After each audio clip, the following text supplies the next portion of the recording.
দাদাদের কাঁদিয়ে আরও একবার চমকপ্রদ সিদ্ধান্ত নিল পাকিস্তান। হ্যাঁ, আমি যেটা বলতেছি সেটাই। আপনাদের বলে রাখি, বাংলাদেশকে পাকিস্তানের করাচি বন্দর ব্যবহারের আনুষ্ঠানিকভাবে অনুমতি দিয়েছে পাকিস্তান। আর এটাই চাচ্ছিলেন না এই ভারত।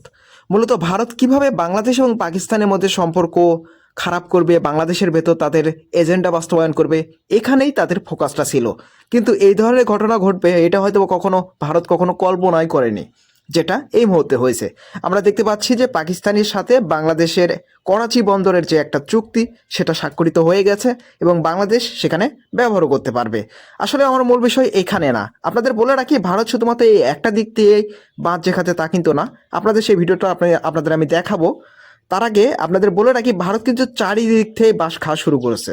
তো আপনাদের সেই ভিডিওটা দেখাচ্ছি, একটু অপেক্ষা করুন। সালামু আলাইকুম। ব্রেকিং নিউজ, সেটা হলো পাকিস্তান খাইয়ে দিয়েছে দাদাদের বা ভারতকে আবারও। একের পর এক খারাপ সংবাদ বা ব্যাড নিউজ আসতেছে প্রতিদিন প্রতি জায়গা থেকে।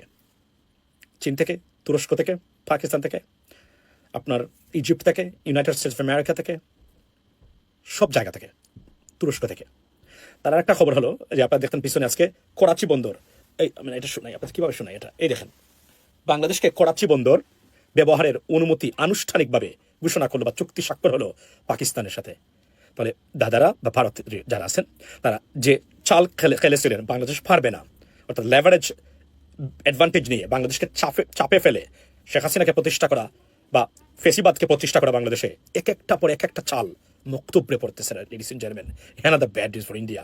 অর্থাৎ বাংলাদেশকে বাংলাদেশের বিরুদ্ধে চাল খেলতে গিয়ে সেই চালে নিজেরাই পড়েছে ভারতে। কটন আমদানি থেকে শুরু করে দ্রব্যমূল্য আমদানি থেকে রপ্তানি থেকে শুরু করে প্রতিটা পদক্ষেপ ভারতের উল্টো গেছে এবং ভারতের বিরুদ্ধে হয়ে তাদের নিজেদের পদক্ষেপ নিজেদের বিরুদ্ধে দাঁড়িয়েছে। নিজেদের কি খেলা, এটাই চলছে। ভারত বিভিন্ন দেশের সাথে বন্ধুত্বের সুযোগ নিয়ে যে উপকর্মগুলো তারা করে বেরিয়েছে তারই ফল ভোগ করতেছে এখন ভারত। যে ভারত কখনো কল্পনাতেও ভাবে নাই যে ভারত বাংলাদেশ এবং পাকিস্তানের একটা সম্পর্ক দৃঢ় হবে, সেটা এই মুহূর্তে হয়ে গেছে। এবং পাকিস্তান যে তাদের করাচি বন্দর ব্যবহারের অনুমতি দিবে বাংলাদেশকে, সেটাও কখনো ভারত ভাবে নাই, যেটা এই মুহূর্তে হয়ে গেছে। আর সবচাইতে বড় ব্যাপার, যে ট্রাম্পকে নিয়ে তারা পূজা করেছিল, সেই ট্রাম্পটাও তাদের এখন বিপক্ষে। আসলে বিষয়টা আমার ওইদিকে না, আসলে পাশের দেশ প্রতিবেশীর সাথে গাদ্দারির পরিমাণ আসলে কতটা ভয়ানক হতে পারে হয়তোবা এই ভারত উপলব্ধি করতে পারতেছে।